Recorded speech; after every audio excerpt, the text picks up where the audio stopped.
The Cabinet War Rooms offer a unique insight into how Britain's war effort was directed during the Second World War. Between 1939 to 1945, they served as an emergency headquarters for Winston Churchill, his war cabinet, and the Chief of Staff of the Armed Forces, as well as for the secretaries which were responsible for ensuring the smooth running of the government machine. The protection provided by the rooms helped to make it possible for the vital job of planning and coordinating the war effort to continue even during the most intensive periods of German air attacks.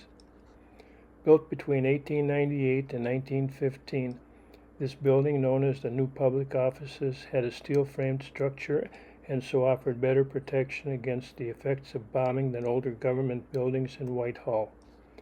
Moreover, it was conveniently close to Downing Street, the House of Parliament, and the principal ministries. Map of the Whitehall area of London in 1939 to 1945 period, showing the location of the government offices. Great George Street, New Public Offices. When the United States entered the war in December 1941, there was an immediate need for a direct and rapid communications link between Winston Churchill and Franklin Delano Roosevelt, President of the United States.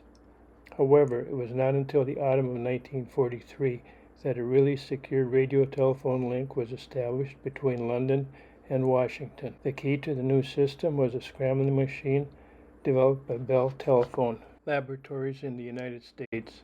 Codenamed Sig Sally, the machine was an outstanding technological breakthrough utilizing electronics, which are the basis of today's digital communication systems. However, the massive equipment needed to operate Sig Sally was too big for the Cabinet War Rooms and had to be installed in the basement of Selridge's department store on Oxford Street. An underground cable was then run to the terminal in this room, which consisted of a specially adapted American telephone and an intermediate scrambler. Use of this terminal was restricted to the Prime Minister. The Cabinet War Rooms represent the surviving and most significant portion of the underground emergency accommodations which was provided to protect Winston Churchill, his war cabinet, and the Chiefs of Staff of Britain's armed forces against air attacks during the Second World War. At the end of the war, several of the most important rooms were preserved intact. Since 1981, when the decision was taken to open the site to visitors on a regular basis. These and other rooms have been carefully restored to their wartime appearances. The restricted space in certain areas of the basement has made it necessary to create some new openings to enable visitors to enter or see into all of the rooms, but wherever possible, such alterations have been kept to a minimum. From 1939 until 1941, the Cabinet War Rooms occupied the War Cabinet Room and the offices and rooms opening onto the main corridor. As the war continued, it became clear that more space was needed to accommodate the essential personnel required to carry out the vital job of planning and directing the war effort. To cope with the growing demands being made on the government, the Cabinet War Rooms underwent a rapid and massive expansion in 1941. This expansion was made possible by the construction of a reinforced concrete slab over most of the basement area. In November 1942, the 40 protected rooms of the basement area under the west court of the main building were taken over by personnel of the Joint Planning Staff and the Joint Intelligence Committee. These rooms now became part of the Cabinet War Rooms complex and were known as the Annex. This marked the final expansion of the Cabinet War Rooms.